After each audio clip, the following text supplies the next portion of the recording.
Pagsabog sa isang multipurpose gym at tapat ng gasolinahan, ilan lang sa kaliwat ka ng pagsabog sa bisperas ng plebisito para sa Bangsamoro Organic Law. Narito ang mabilis na sulyap sa iba pang mga balita. Kabi-kabilang pagsabog na itala sa bisperas ng Bangsamoro Organic Law plebiscite. Isa sa mga pinasabugan ang multipurpose gym sa Kauswagan, Lanao del Norte.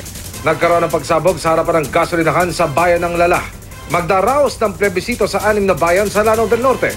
May hiwalay rin pagsabog sa Talayan, Maguindanao. Wala naman nasugatan sa mga pagsabog at posibleng pananakot lang daw. Tuloy-tuloy naman ang paghahanda para sa plebisito bukas. Nagdagdag ng halos 600 pulis sa Cotabato. 67 barangay sa probinsyang sakop ng plebisito. 100 pares ng Peking PNP rubber shoes na samsam sa Kamuning, Quezon City. Nasa 170,000 piso ang halaga ng kontrabando.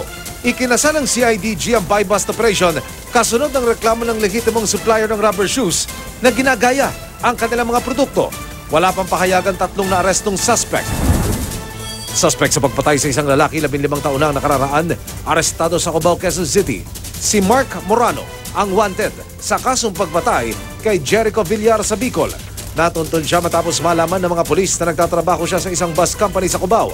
Ayon sa pulisya, nagtago sa Metro Manila ang suspect na gumamit ng ibang pangalan para matakasan ang krimeng nagawa. Umamin sa krimen ng suspect na nakaharap sa reklamong homicide.